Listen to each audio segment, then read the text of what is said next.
जब अपनी समस्याओं पे बात करते हैं तो प्रश्न बहुत पूछते हैं और ऐसे प्रश्न पूछते हैं जिनका उत्तर कई बार देना पड़ता है, कई बार नहीं देना पड़ता। तो एक सज्जन ने पूछा कि कभी संबंध अच्छे होते हैं, कभी खराब होते हैं, इसका क्या मतलब है? बुराई कैसे होती है? अब मूल बात यह है कि बुराई हमारे भीतर होती है और वो दिखाई नहीं देती। हम जब किसी के बारे में अच्छा सोचते हैं तो उसकी अच्छाई दिखती है, बुराई दिखती ही नहीं है। और जब जिसके बारे में बुरा सोचते हैं तो फिर बुराई दिखती है, अच्छाई दिखती ही नहीं है।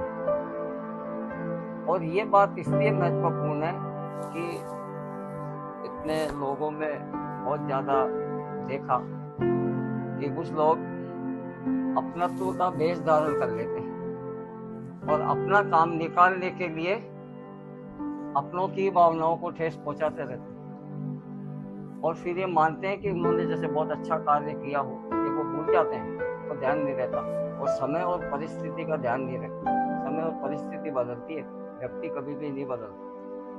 अब कुछ लोग ऐसे होते हैं जो समय और परिस्थिति का फायदा उठाते हैं और कुछ लोग ऐसे होते हैं वो समझ ही नहीं पाते, क्योंकि सहानुभूति की बात सब करते हैं। अगर किसी की कोई पीड़ा है तो देखो सहानुभूति सब रखेंगे, सहानुभूति से कुछ भी नहीं होता, उसकी मदद करनी पड़ती है। जो सहानुभूति रखने वाले लोग हैं उन्होंने मदद कितनी करी ये बात मायने रखती है। सहानुभूति को जो सक्षम नहीं होता मदद करने में, जो सक्षम नहीं है वो सहानुभूति रखे तो समझ में आता है, लेकिन जो सक्षम है उसको तो ऐसे पीड़ित की जो दुखी है किसी भी कारण से, उसको आर्थिक सामाजिक जो भी मदद हो सके वो मदद करनी चाहिए।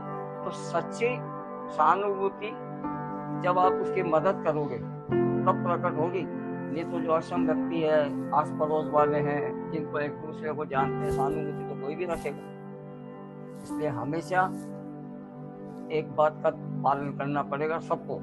आगे जीवन, क्योंकि जीवन तो किसी का छोटा किसी का बड़ा है, जहाँ तक हो सके वहाँ तक हमेशा सहानुभूति के साथ साथ मदद भी करनी चाहिए। और समय एक जैसा नहीं रहता, सबको पता है, तो विचार करना चाहिए अच्छाई हमारे कैसे व्याप्त हो तो बुराई कौन कैसे निकाले। फिर ये प्रश्न ही खत्म हो जाएगा, प्रश्न के उत्तर देने की आवश्यकता ही नहीं पड़ेगी।